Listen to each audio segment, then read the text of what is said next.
And now, on with the show. Time for bladder check. Check. Check. Check. Wait. Screw it. I'm holding it. It's raining men. Hallelujah, it's raining men. Podcasting, the final audio frontier.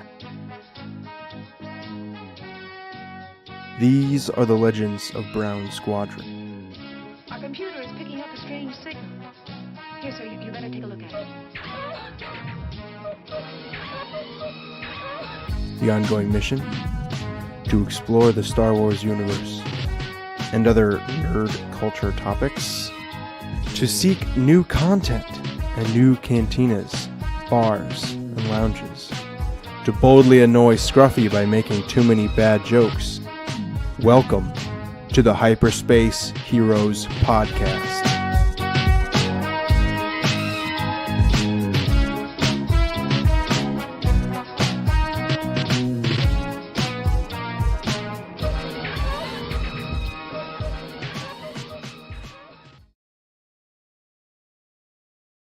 All right, and welcome to Hyperspace Heroes, episode 111. You seriously need to do something with that Raining Men thing. What's wrong with Raining Men? I love Raining Men. Play the full version. The new lyrics. No, I cut it down to the 6 seconds so we don't get the whole YouTube thing. So Yeah, so Chris, where we work, there's audio and music playing in the background for our customers, and one of those songs that plays is that stupid "It's Raining Men" song. And so before you know it, I'm walking across the floor, customers around just jamming out "It's Raining Men." I was going to say, stuck in my head. If you play the full version, then the Weather Girls are going to end up making more money off this stream than you are. Exactly. Just living off the royalties every week. Yeah. Well, you got it. Come on, let's tell the genesis of the song. So then we were at the ICCC, Imperial Commissary Collectors Convention, and somebody decided to change the lyrics to "It's Raining Scruffy."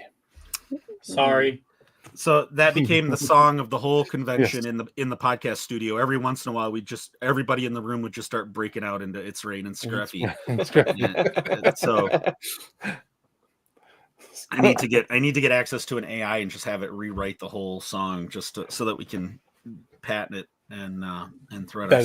That is a beautiful thing. It is. All right. Anyway, Hyperspace. Welcome to Hyperspace Heroes. This is Brown Leader signing in. All wings report in.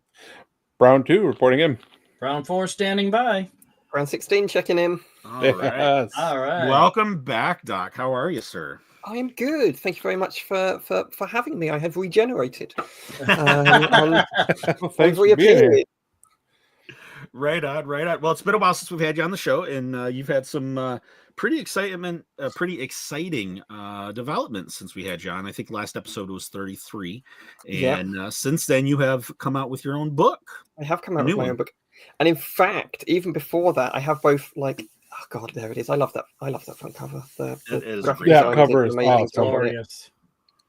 I have both a kind of a confession and an apology to you, because you invited me on to the show about, do you remember it was about a year ago? Because it was at the end of Ahsoka, and you're like, Chris, do you want to come on and talk about the end of Ahsoka? Mm-hmm. And I sent back like, unfortunately I can't do it at the moment. I'm a bit kind of tied up and the like, which was like spectacularly non-committal. And the reason for that was I got that message whilst I was stood next to the Yoda fountain outside Lucasfilm in San Francisco. On a secret trip to Lucasfilm that nobody knew about to discuss parts of the book. So not only did nobody know that I was in America, nobody knew that I was in San Francisco. So it was like, I stood there and go, I would like to go on the podcast, but this isn't going to work. I'm not at home at my computer. I'm in a hotel. I'm on a different time zone. I'm just going to say no and hope that in a appropriate amount of time, I'll be able to explain why I had to say no. So I appreciated the offer, and I apologize for lying. You know what? No, you didn't. There was no lie. It was you were being elusive, and that's perfectly fine. Because now that we can see the results of that secret trip, I think it was well worth it. And it's funny about just missing each other because you were just in Ontario not too long ago. Yes, I remember like a couple of weeks seeing. ago. Yeah, and we are literally 4 hours from there. Oh wow! Yeah, we're across the river and north of Detroit by about 4 hours. And when I saw your picture of Detroit, I was like, "Oh man, that would So have been close. yeah, so close. It would have been great to try to do a The extra irony is that I was in Windsor, Ontario last year for a conference and went from Windsor, Ontario to San Francisco. So I coverted twice. myself in going to Canada in actually going to San Francisco. That's awesome. So and everybody that's in the chat, welcome to the show. This is Dr. Chris Kempshall we've got on the show today. He has a brand new book that came out this summer, and let me bring it up on the screen again so everybody can see. But it's entitled "The Rise and Fall of the Galactic Empire," not Republic, as I put in social yesterday. Sorry about that. But yeah, "Rise and Fall of the Galactic Empire," and it's an in-universe point of view from the character of Beaumont Kin, and he is basically telling the history of the rise and fall of the Galactic Empire. And I love the fact that it's written in universe. I think that's extremely exciting. It's very cool. It was like a big part of the thought process was that we set this in universe, partly because of kind of like the narrative potential. Mm-hmm. To avoid that kind of, hi, I'm the narrator, I know everything, I've watched Star Wars, and therefore I know the there's a limit to how much fun that can end up being, where it's actually more fun to set it from somebody who hasn't watched Star Wars, Mm-hmm. and go with their kind of point of view with it. Yeah. So let's for those, since it's been almost 80 episodes since we had John, some of our guests some of our listeners and our watchers may not know you. So can you share with us a little bit about your background and how you got interested in Star Wars? So I can't really remember a time when Star Wars didn't exist in my life. We had in the 80s, we'd recorded A New Hope and Return of the Jedi, but not Empire Strikes Back, which means I've never not known that Darth Vader was Luke Skywalker's father. I've never had my shocking, oh my god, Empire Strikes Back moment. But we recorded those films off of the TV on old VHS cassettes in the 80s, and I watched them to death, which makes it very weird when I watch them on like Disney Plus now, because there aren't ad breaks. Like I'm expecting there to be an advert break for like a 1980s dishwasher or something, just after the Emperor arrives. That's and then some like our white lemonade. Where's my commercials? So I'd always kind of like enjoyed Star Wars, and in the kind of the mid to late 90s, I then I was playing like X-Wing versus TIE Fighter computer games and stuff like that, and I read. I bought on a trip to Florida a copy of Timothy Zahn's Spectre of the Past. It was my first expanded universe novel. It's like ate it up within like 2 days, and then just dove fully into the expanded universe. So from like 1997 onwards, Star Wars ends up making like 3/5 of my personality, and only kind of increasing year upon year upon year. So I'd always been like enjoying Star Wars and liking Star Wars, whilst kind of carving a career out as a historian. Normally at the First World War, and then I moved into like computer games, and then I moved into an academic book, which I'm sure that we did a thing here on the podcast about my academic book about Star Wars. Yep. That must have been the last time I was on. Or maybe that was an Andor discussion. We did an Andor wrap up with you, and you actually right. And you actually convinced DB to like the show a little bit better. You did. So I did like an academic book about how Star Wars deals with real world history and politics, and from there, and of like a variety of ridiculous coincidences, I then got contacted by DK to do Battles That Changed the Galaxy, which was, in fact, is over Brownleader's left hand shoulder at the moment, and then kind of this opportunity to do more. So there's kind of been like a very slow collision course of like my geeky interests, my academic interests, and just outrageous good fortune mean that I get to sometimes write Star Wars books, and that makes me happy. That's awesome. Absolutely. So What was your spark or genesis for this book? I mean, you've known for a couple of years now, and then we've known you for a couple of years now, and then suddenly, wham! It just appears out of nowhere. So I got contacted about Battles that Changed the Galaxy it must be the first like contact of, would you be interested in doing this book? My email response was a lot shorter and slightly less explicit than my out loud response upon getting that initial email. Was about August 2020. And around after that kind of settled in, the little voice in the back of my head was like, do you reckon you want to maybe like mention some of the other things you might want to do, Chris? Is there anything in particular you're waiting for now that this has landed in your lap? So I first raised the idea of the rise and fall of the Galactic Empire late 2020. And then I sat down with David Fenterman, who's the editor at DK, just before going to Celebration Anaheim in 2022. So we did, all of 2021 was like Battles that Changed the Galaxy, and then the aftermath and the like. And just before going to Anaheim, I sat down with him and we started kind of sketching out a little bit about what the book might look like. And then most of 2022 was spent having it go through the motions. Had to get to kind of go through DK, and then had to be pitched to Lucasfilm. It's loads and loads of moving parts because DK is a big organization and Lucasfilm is gargantuan in size. So all of that took a little while.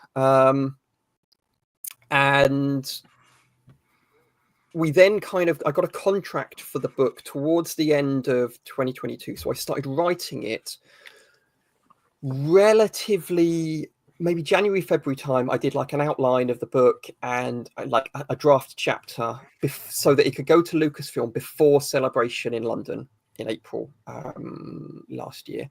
And then all of last year was spent pretty much writing the book, and we finished it off early this year. So it's been in my life in some way, shape or form for the best part of 4 years. But we've only kind of like a year and a bit of actual writing, a year of waiting, and the like. So it's been chugging along in the background for a while, and then it all kind of massively accelerated early last year to get the writing underway. That's awesome. Wow. Oh, that's awesome. And the thing with it is, people say, "Oh, are you working on anything else?" And if the answer is yes, and you're not allowed to say anything, then the answer is no. And if there isn't and if the answer is no, then the answer is no. But there's also an element of until the contract's signed, there's nothing. Anyway, so even whilst you're sitting like hoping that there'll be a book, and it'll be a thing until it's actually signed. It's just a hopeful thing, which is how I reconcile myself to lying to you and other people on podcasts when they ask me if I was working on anything. So we alluded to your profession as a historian, a World War I historian. How did that help you with writing this book? I think there was a variety. I mean, one of them is slightly structural, and it kind of goes a little bit to why Beaumont Kin, which I know that we'll touch on a little bit later. But being able to make it read and sound like a history book. I'm not the only person in the universe who, or even of the Star Wars authors who could have done this. But I imagine that if one of the others had written it, it would sound different. That's not to say it would sound worse or it would sound better. It would just sound different. Whereas I think I was able to kind of channel a lot of like history writing into it. But the other one is a kind of like a conceptual thing. Because, I was saying earlier, like the issue of, I've watched Star Wars gives me quite a good idea about what's going on in Star Wars, which feels a little bit like cheating if you're kind of being, an in-universe historian. But it's being able to look at like all of the events of the Star Wars universe and then start taking a few out that you think, well, there's no way that like a historian would have found out about this, in my stuff working on the First World War, I don't have the transcripts of random conversations between Kaiser Wilhelm and some guy he saw in the corridor. So there's no way that's gonna make it in. But if you start taking stuff out, the stuff that you're left with what type of conclusion would you draw if you were a historian with this stuff? Now, it might be that that conclusion is wrong because you're working with limited material.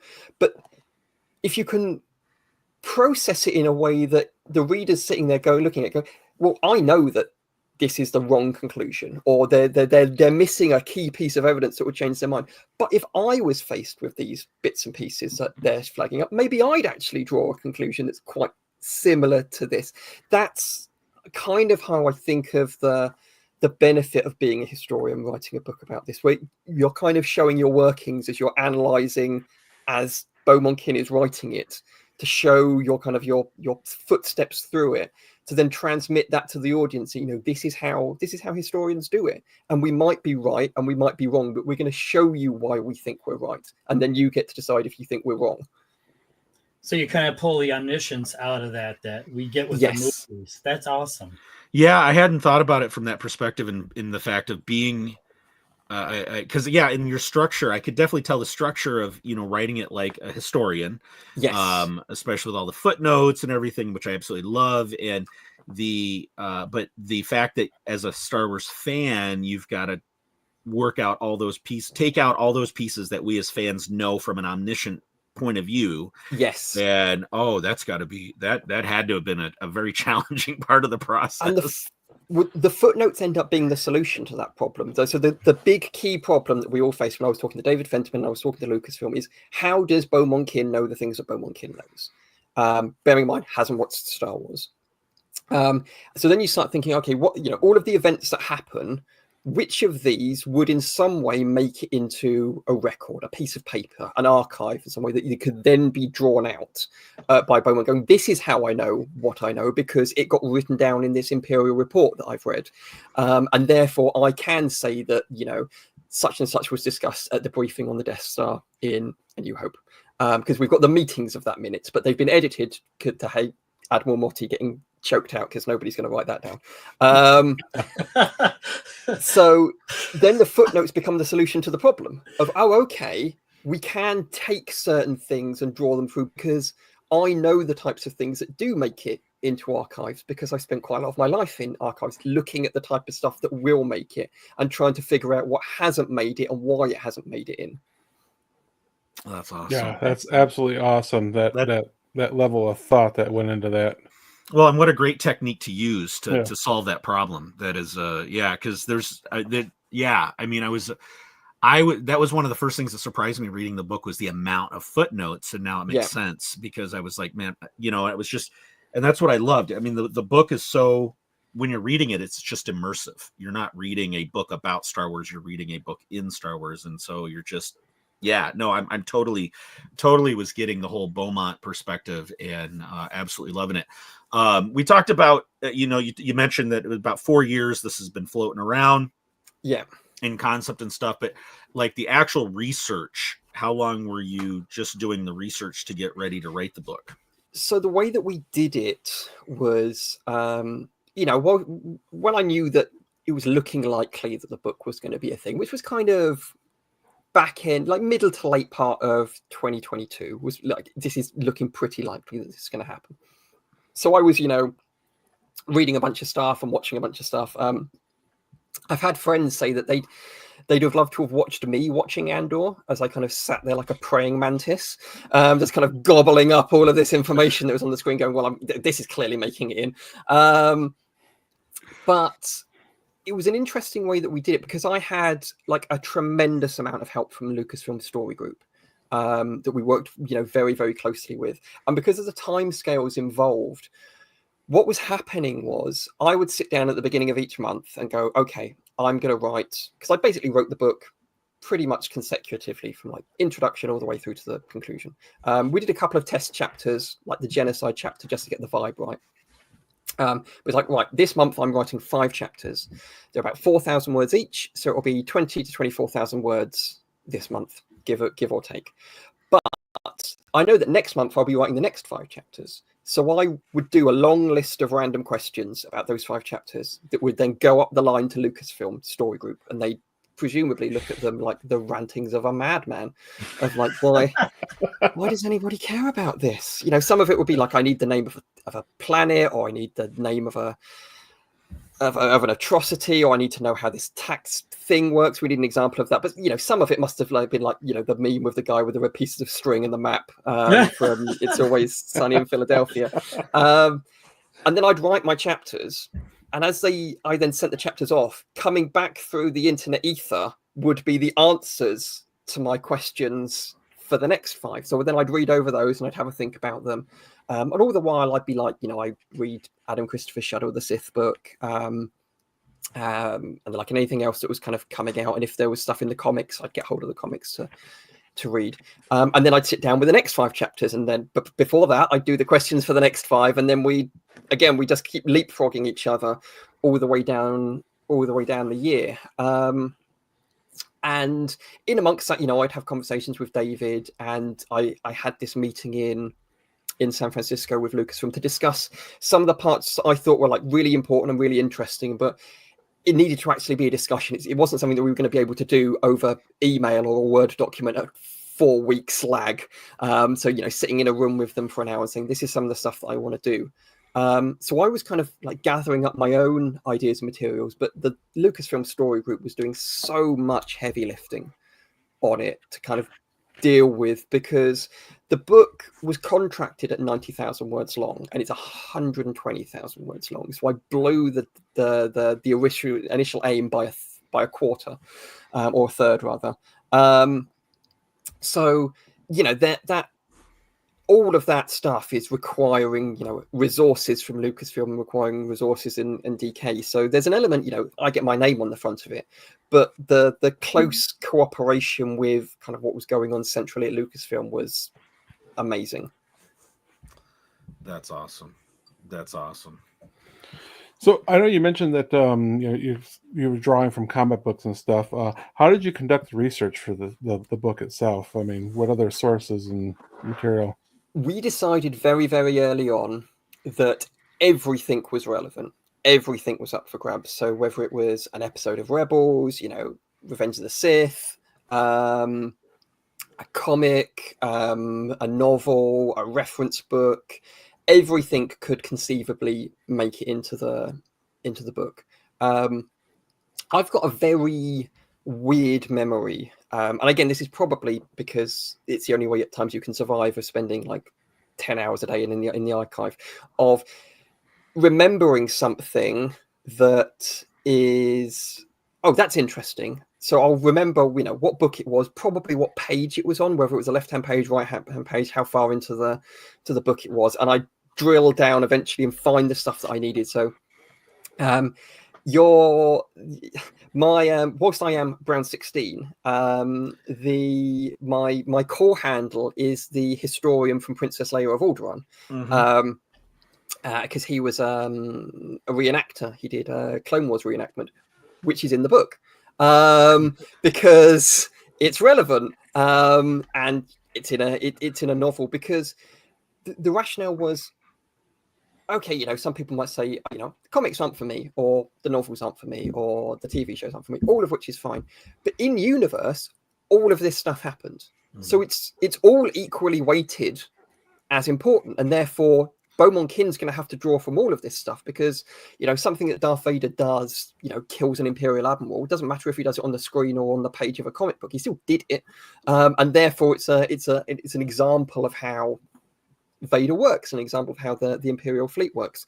So I was reading a reasonable amount of stuff, or watching a reasonable amount of stuff, and I watched all of the scenes that Beaumont Kin was in Rise of Skywalker quite a few times, just to try and get a slight sense and handle on how he speaks. Now, you know, how people speak and how they write isn't exactly the same, but occasionally I'll throw in the book at points when either Beaumont Kin is quite kind of exercised, or he's quite kind of moved by something, quite short sentences.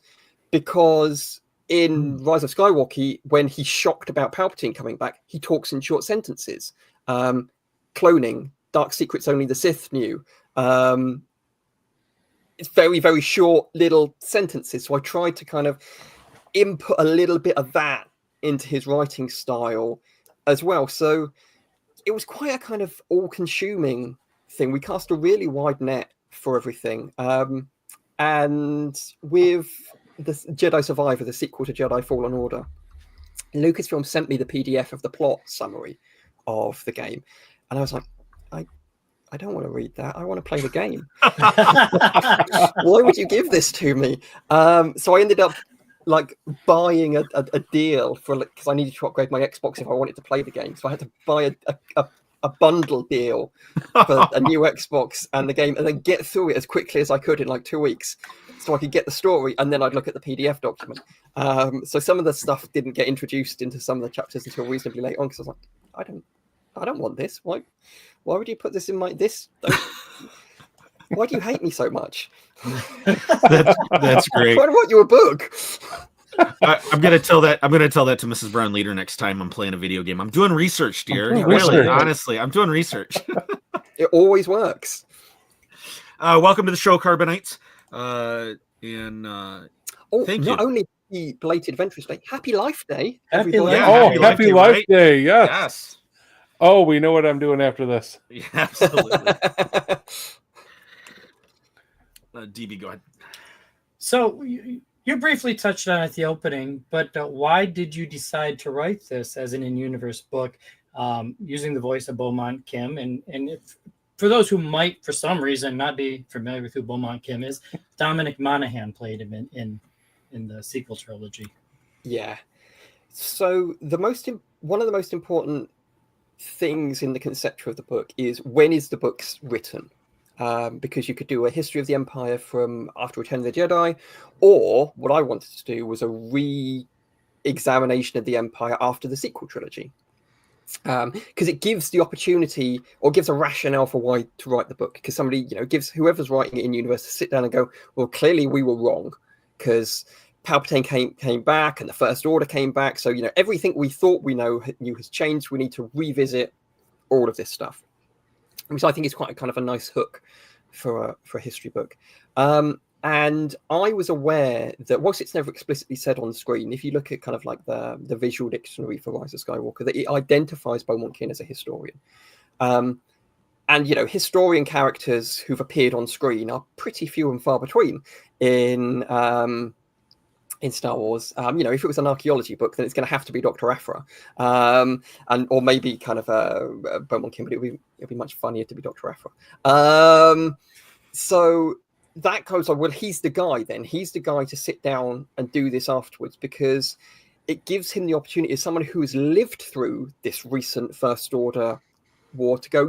Not only do I think we need to go back and re-examine all of this, actually, it's like a moral necessity, both for the galaxy to re-examine this, but this is the thing that I know how to do. I don't know how to run a government. I don't know how to be a Jedi. I don't know how to fly an X-Wing. I don't know how to do all of that stuff, but I know how to do this. And I think this is the most important thing for me to do right now. So that was why I picked Beaumont Kin. But the other aspect was that, and I don't want to get into, because if there are people still kind of reading the book, getting into spoilers, that it opened up a really interesting kind of narrative opportunity for Beaumont. That the further into the book you get, the more it becomes clear that Beaumont Kin might not actually be all right. That there is quite a lot that's weighing on Beaumont Kin as you get through the book, and I thought that's quite an interesting thing as well, to have the historian an active part of the book, not just some random guy who's typing it. So you'll sometimes get his thoughts about bits and pieces get sprinkled in, or go, when I was fighting with the Resistance, I knew X, Y, Z. But also this kind of understanding of where psychologically and emotionally Beaumont Kin is writing it begins to become clear as the book progresses, and that was something that I really wanted to explore as well. So all of it meant that it had to be him. There was no way that any of the other characters in the sequel trilogy could really do that. If I'd sat down and go, right, Poe's decided that he's not going to be an X-Wing pilot anymore, he's going to be a historian now. Is he? Really? Because that doesn't seem like the type of thing that Poe's got No, like on his schedule for the coming things. So it couldn't have been any of those. It had to therefore be Beaumont Kin. And it would allow us to do things with Beaumont. I've become quite protective of Beaumont, despite the things that I've done to him. It's like he's my guy. I knew it from the beginning that he was going to be my guy. I was going to follow that up with, do you feel a kind of kinship with him now that you've used his voice? Yeah, I do. I'm very, very fond of him. At the same time, I've been talking to some of my friends who are historians, and I've basically had to admit that I think that Beaumont might be a better historian than I am.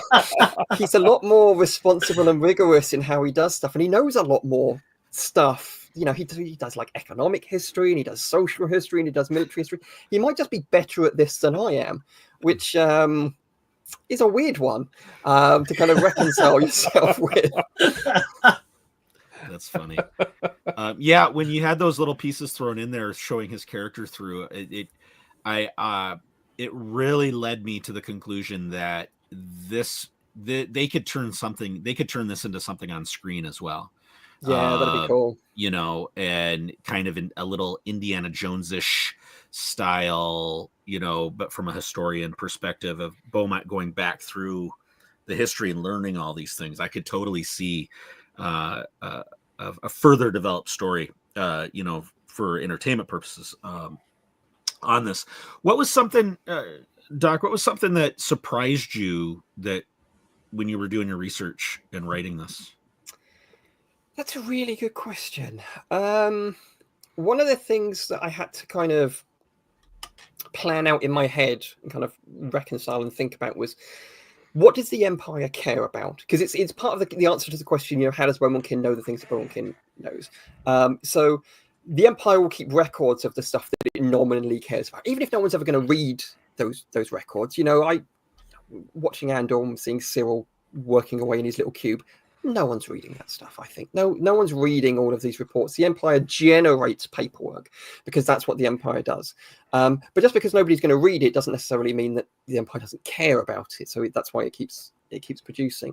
And when I started down on that kind of, okay, so what's the Empire actually going to keep records of? What does the Empire care about? It led me, and I'm going to pick my words very carefully here because again, I'm wary of spoilers, to a realization for the chapter on genocide about what the Empire cares about and what the Empire doesn't care about, that was then actually really, really important to that chapter, and then actually had to be the seeds of that had to be very carefully left in the chapters leading up to it, so that when you get to this moment about what the Empire cares about and what the Empire doesn't care about, it's a shock, but then actually it's not something that's so far out of left field because of what's been established about the Empire and its administration and the like leading into it. So that was something that the moment I reached that point was like, well, actually, this makes complete, perfect, logical sense. But I had to surprise myself a little bit in sitting down and really thinking about what is going to be in some of these archives, what is going to be in some of these records, to enable myself to get to the mindset where I could write the footnotes and then write the content based off of those footnotes to surprise myself and then hopefully kind of slightly shock the audience. Right. Yeah, I'm glad you mentioned that section in particular, because that section definitely stood out to me when I was reading through the book, and how you built up to everything and the level of minutia you were getting to in terms of their motivations and who, what, when, where, and why they did what they did. It definitely was that moment for me. I was just like, the little head exploding emoji. I was really impressed because it just flowed so well. And yeah, like you said, when you got to the genocide section and that whole buildup and everything. Scruff. Yeah. So did you have any misconceptions about in-universe history that caused you to have that moment where you're like, I was completely wrong in my understanding?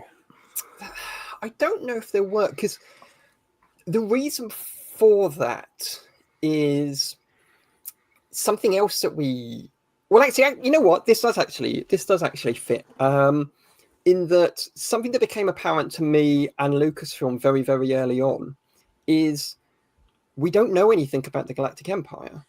We think we know more than we actually do. We might think, well, of course the Empire is going to brainwash children into the next generation. That's exactly the type of thing that the Empire would do. But it's never actually appeared on screen. or outside of like maybe the odd reference in like slightly in Rebels or something like that, or been or kind of depicted on the page. So much of what we know about the Empire is based on our kind of assumptions of, well, you know, the Empire is a horrible institution filled with garbage human beings. You know, they're going to, you know, in any circumstance, I imagine they'll do the most evil thing imaginable. And that's what the Empire is. But we haven't seen it.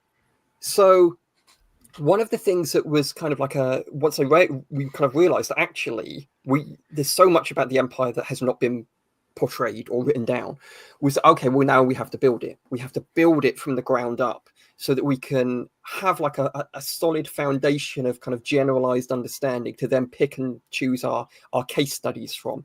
And those case studies have to be, you know, specific enough to be interesting, but general enough so that, you know, somebody in 5 years' time isn't handcuffed to whatever random nonsense I wrote on like 5 o'clock in the evening on a Tuesday, 5 years previously, so they can make their own fun stories. So that was like quite a big misconception, that actually there's so little known about the Empire, you know, about its economy and its tax system and its society and its laws, and like we get tiny little snippets of it at times, which are super useful for me to kind of draw inspiration from. But we had to create like a ground level of imperial society and functionality to then build from, which was, you know, a lot of fun, but also a ton of work.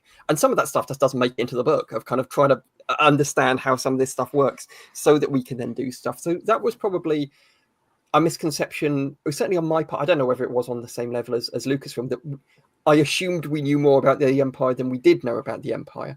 And then actually looking at it and going, there are massive big holes here that we as fans have just filled in the blanks for, because, you know, that's how we work as fans. You know, we kind of project stuff into that. That sounds exhausting. The Empire did have taxes. Unboxing the Boxes, my Star Wars collection. The parts of the tax system are mentioned in the book. So, what was your favorite part to write about? I mean, there's so much. Did you have one specific thing that was your favorite? So I'm going to go with 2 examples. One is a kind of an in-universe thing, and one is a historian thing. And I'll do the historian one quite quickly because we've already touched it upon, of being able to explain to people what historians do. You know, I reckon I could take the introduction of this book and give it to students at like a university I'm teaching at, and go, you know, this is how historians construct an argument, how they construct a series of sources that they're going to talk about, and an argument that they want to do. And then at points in the book, you'll get Beaumont-Kin saying, you know, here's a bunch of contradictory evidence. It's really hard to figure out what happened here because the evidence is so wildly contradictory, but I'm going to present you both sides of the evidence, and then I'm going to bring in some other stuff that I found along the edges, and from that I'm going to draw a conclusion. It's fine if you don't agree with that conclusion, but I'm going to walk you through what I think has happened. And that was really important to me, to kind of show people this is how historians kind of do their work. In universe things, you know, I've always been a fan of Dara 4 since kind of like the Rogue Squadron comics, and it gets mentioned in the old Rogue Squadron novels, and it's from the old Empire Strikes Back radio play. So being able to kind of properly reintroduce that into canon was quite a fun thing for me. And it works in a way that if you read from Legends, the old Rogue Squadron graphic novels, where Dara 4 comes up from the Imperial side, happens in a very specific way, which is not possible for it to happen in that way in canon. But the way that it now happens in canon is close enough that you can kind of see the lineage, the thought process through it. So that was a lot of fun for me, to kind of, you know, take this moment that I've always really liked, that has existed on like the edges of The Empire Strikes Back, and go, I think this was fun, but I also think this was important as a historian. So here you go, in a way that if you kind of squint, looks a little bit similar to how it used to look. Excellent. That's great. So you we mentioned had a question come up here real quick. So from Cover Nights, the cover is beautiful. How did Chris come up with it? Okay, so me and David Fenterman both had a vision for the front cover in our minds when we were starting out with the book of either like the Imperial symbol collapsing, or I've got on my desk here a little bust of Emperor Palpatine, who teaches me everything I need to know. Like having that statue collapse, of that kind of degrading, collapsing image. And pleasingly, me and David were both really, really on the same page with that. And he was able to kind of transmit that feeling and that idea to the graphic designer, who's, I can never remember their name, which is an absolute travesty because they've done something amazing with it. And what they came back with was like, that's the one. That's exactly. But somehow it looks even better than what I was hoping for. And some of it's the color, that red and black with the shininess of the, and the slightly embossedness of the Imperial symbol. It's just, it's such a stunning book. It says so much with its simplicity. Yes. Yeah. Yes. And exactly. It's a perfect cover. Perfect cover for it. Definitely. People should judge this book by its cover. Don't worry about the content. Just go with the cover. So, you had said a word 3 times in the previous response, which is something. So you brought that story into canon. So is this book considered part of the kind of the canon telling of the universe? Yes, it is, and it's considered canon in a couple of ways. So, firstly, it is accepted that Beaumonkin is existing in the universe. He's writing this in the universe. So, if you take Star Wars off of the front of the Rise and Fall of the Galactic Empire, there is a book called The Rise and Fall. Or not a book, because books don't really exist in the Star Wars galaxy. There is a publication called The Rise and Fall of the Galactic Empire that exists in the Star Wars galaxy. It is canon that Beaumonkin wrote it. Whether or not it reads exactly the same as the one that we can pick up from the store, that's a decision for people much higher up than me. But it is canon that Beaumonkin did this. And it has also been established as canon in the New Star Wars Encyclopedia. If you go to the entry about Beaumonkin, it says in that after the Rise of Skywalker, whilst excavating Exegol, he writes The Rise and Fall of the Galactic Empire. Oh, that's awesome. That's a thing. So how many? So how many times a day do you just get giddy and excited the fact that you got to contribute to canon in the Star Wars universe? Quite a lot. And it makes me very, very happy because it's, DK is not the fiction side of it where the canon stuff happens. But, this massively kind of crosses into both camps. We've been calling it fictional non-fiction. But for Lucasfilm to embrace this and go, something like this exists in canon, we are fine with Beaumonkin doing this with, and therefore, people will read this in the universe, and that all of those bits and pieces are canon is very cool to me. That's awesome. That is very cool. Carbonitis, the cover is so crisp. Wonderful job to the graphic designer, and it really demonstrates the fall of the Empire, like in the title. Absolutely. Yeah, it really does. Show the next one, yeah. I love seeing EU stuff making it into canon. Absolutely. Yeah. There are a lot of Easter eggs in this book. Yes. So great. So that's a great segue to kind of my next question, which is, what is something that, because you've done several interviews now talking about the book, it's been out for a little while. What is something that's in the book that no one in the interviews has picked up yet? Maybe a juicy Easter egg, in universe fact, kind of one of those little nuggets. Yeah. So there are 2 answers to this. One of them is like a more encompassing thing about the book, and one of them is a smaller thing that I find quite pleasing and funny. So we're going to call those A for the wider thing and B for the smaller thing. I am content to let you and chat decide whether you want to hear A or whether you want to hear B. Okay. So while let's give the chat a couple minutes to decide that. Do you want to hear A or B? But in the meantime, so when I was reading through the footnotes, which I love the footnotes in this book, I noticed some things, and I was wondering are there hints in the footnotes about your next book? Is there going to be another Beaumonkin, writing? Like, there were some things in there early on in the book. There were some footnotes, or there were some comments, I think, about studying the Jedi history. And it definitely got me wondering. Yeah. So not at the moment, I don't Okay. think. Part of it is because of Beaumontkin's backstory. So Beaumontkin's backstory is his expertise is in the Sith. It's what he writes his kind of first academic work and that for. So it's fun to sprinkle some of those bits and pieces in. Equally, you know, if somebody in 5 years' time says, you know what, Chris, do you want to do Beaumontkin's thing? That sounds great. That sounds like a lot of fun. But I think Beaumontkin needs a rest, physically, emotionally, mentally, at the moment, to having been through this war and been through this kind of writing process, whilst also digging stuff out of the ground on Exegol, which Right. sounds like absolute nightmare fuel Mhm. for a 9-to-5 job. So there aren't any hints in there about an upcoming thing. There isn't an upcoming thing kind of scheduled at the moment. I think part of me was me, DK, and Lucas were basically waiting to see how the book landed, because we were excited about it and we were pretty sure that this was going to find an audience, but you never really know until it's out there in the world. And then I imagine at some point we might sit down and have a conversation about things we want to do next. But yeah, there's nothing, there's no hints in there, and there's nothing on schedule. I'm also like incredibly aware that I began this interview by saying that if I'd signed a contract and I wasn't allowed to say about it, the answer would be no. And also, if there was nothing to talk about, the answer would still be no.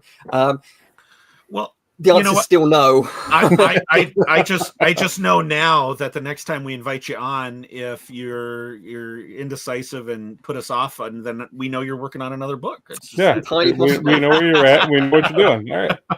Also, blam, a sale. Well done. Okay, so the universal answer was B, including Scruffy's vote. B.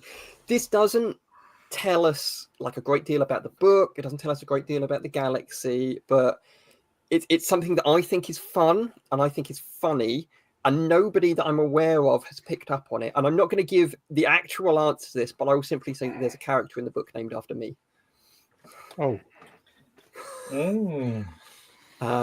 There is a character in the book. Okay, I was going to watch the holiday special today, but now I got to go dig through this book. Now I'm gonna have to go back and do a complete reread now. So and as far as I'm aware, nobody on like Wikipedia or anything like that has picked it up. So I might as well flag up now for the deep lore divers that the answer to that B is that there is a character in the book that effectively is sort of me, or at least named after me.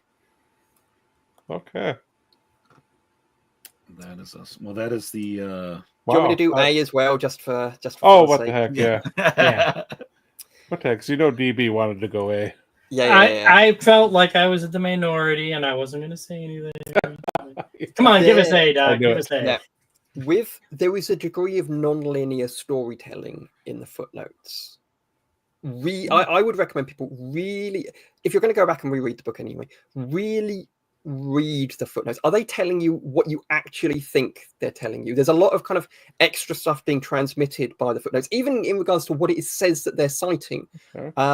But there's also a fair amount of, or an interesting amount of non-linear storytelling in the footnotes. It's something that some bits that happen towards the end of the book have been couched or have appeared in footnotes earlier in the book. You just didn't know it at the time. So at times when I took like a little, like some narrative story arcs, and I moved them around a little bit, so you don't actually get the beginning until the end, and that might change how you look at some of the footnotes going forwards. Interesting. Put it down, otherwise I'll be sidetracked. And okay, all right. Well, Doc, it's been great having you on. Thank you for having me back. Yeah. Did you guys have any other questions, or any other questions in the chat before we wrap this up? No questions in the chat, other than Happy Life Day. Oh, Happy Life Day. Time to watch the holiday special. Yes, that's what we're going to do. Time to torture ourselves once more. That's what I will be doing, because it is torture. Yes. And we just got a new comment about looks like another sale. Oops. All right. There we go. Excellent. The hope with stuff like this is so a big precedent for my book was Christian Baver's Skywalker: A Family at War. which is another kind of in-universe approach to Star Wars with a slightly more kind of overseeing narrator. And the existence of that book gave us a lot of extra kind of comfort zone kind of precedent of, well, we could do this. So the kind of the hope and the dream is that at some point somebody else will come out with like an amazing in-universe history book, because we proved that this can work, and it works in a really kind of interesting way for us as the readers, but it's a really easy way of getting around any kind of contradictions at some point, because Beaumont Kim begins the book going, I might be wrong about all of this. I'm just a guy trying to read a bunch of stuff, and I'm also low level emotionally tortured. So take all of this with a pinch of salt. But it presents such an interesting way of interacting with Star Wars canon. So I'm kind of hoping that we get loads more of these. I'm quite hoping that I get to write some of those. But I want to read other people's in-universe history books or philosophy book or archaeology book or whatever in-universe book. So if people like this, and you've bought the book, that's a good way of ensuring you get more of this type of stuff. Yeah, right on. Absolutely. Thank you. All right. Well, so before we wrap up, there's something you had mentioned it earlier, and let me find my banner here.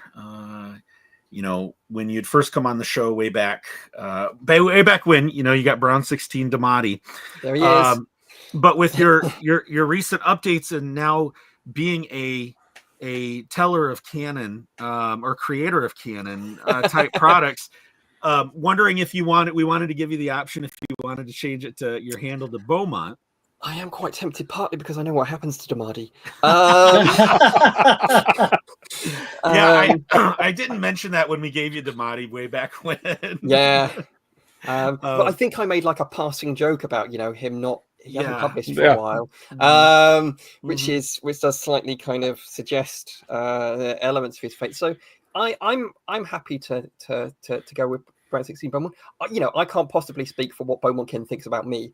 I put him through quite a lot, but for a while I was tempted to do interviews like this and play it really straight, like I'm here, Beaumont Kim couldn't make it this evening, and just act like that would be he fun. did all of the research and my name was on the book. And then I thought, literally, there's not a single person at DKR Lucasfilm who are going to go for this. They're going to hate the email, they're going to hate the idea, they're going to hate me. So I'm very happy to switch to Beaumont. That's awesome. In testimony to my co-author. Yeah, well, and I think you've earned it. I Absolutely. mean, you're now part of canon lore, so it's awesome. Well, Doc, to be fair, we're offering Beaumont Kim the call sign of Kempshall. So yeah.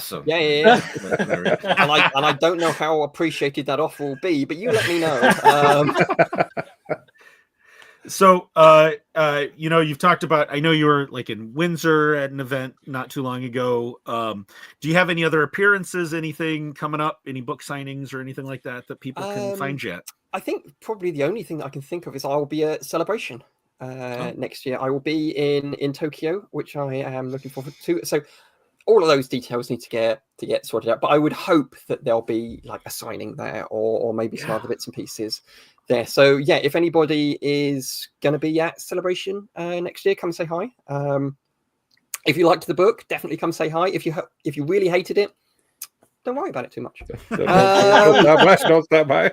But yeah, so I think probably that's the only real thing now. I'm kind of looking forward to getting back to Star Wars Celebration. That's when I was at Celebration last year. No, it was last year.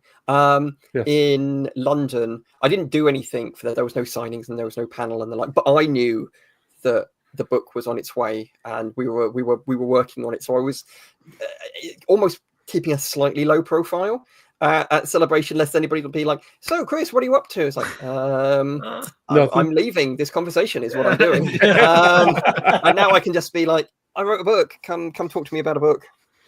That's awesome. Well, And- I bought lotto tickets today, so hopefully we'll be at Tokyo next year. Oh, amazing. And where can everybody find the book? It's in all good and reputable bookstores and online ones, probably some disreputable ones as well. You can find a bunch of links for it on like the DK website to kind of will take you to like a variety like Barnes and Noble and Amazon and all those places. Quite a lot of them will have discounts leading up to Christmas, so get a cheap book is a good book, Right. and the like. So yeah, I think that's probably the best place to find it. If you find it out in the wild, I always like to hear that the book exists on a shelf somewhere. Mm-hmm. That's always a fun thing to find out about. Right on. And where can everybody find you? So, since I was last on, the social media has fractured, and now there are loads of them, which is great. I'm at Chris Kempshall at Twitter, Instagram, Threads, Blue Sky. I've been doing a bit more on Blue Sky now. You can visit my website, which is imaginatively entitled chriskempshall.com. And that'll I gotta have a write bunch that of stuff. down. Yeah. I'm never gonna remember that. I gotta write that down. So it's C, then H. So yeah, you'll find me on like most social media platforms. I will exist upon in either like physical or shadow form, and then we'll see which of them live and die. Right on. All right on. Well, again, thanks for coming on the show. Thanks for everybody jumping in the chat today. We really appreciate it. For Hyperspace Heroes, you know where to find us. We're on all the socials. You can also email us at brownsquadron@gmail.com. Catch our weekly live streams. This has been a special edition, a Sunday edition. Thank you for jumping on with us, Chris. And you can catch our normal weekly episodes Thursday nights at 8 p.m. Eastern. To find all of our links for social podcasts, live streams, audio recordings, just go to beacons.ai/Brown Squadron. And I think with that, again, thanks for coming on, Chris. It's been a joy to have you. Thanks for having me back, guys. I really appreciate it. And we're definitely, Andor season 2 is coming soon. So I think Andor season 2 is going to be really good. I think so too, and we're definitely going to have you on for that wrap-up show as well. I'm starting my third watch just so I'm ready for it, Chris. You made me appreciate it. You're very welcome. See the thing. Actually, that's the point. I should flag up a big disclaimer. When I was on previous time, if people go back and listen to that episode, it was a ton of fun. You should totally go back and listen to it. I didn't know anything about Andor season 2 when I recorded that. So I was talking about theories and I don't want anybody to go back in time and go, oh wow, Chris blabbed the plot 2 years ago. I'll just let Lucasfilm know, because I knew I was entirely ignorant. But the little snippets I've picked up along the way, I think Andor season 2 is going to be great. Oh, that's awesome. That's awesome. I could go back and listen to that now. That is episode 33. Episode 33, audio format only. So, all right. Well, thanks, guys. I hope everybody enjoyed the show. And with that, we'll get out of here. This is Brown Leader signing off for the crew. And you have been listening and watching Hyperspace Heroes. That's no moon. That's no moon. Oh, God, I forgot.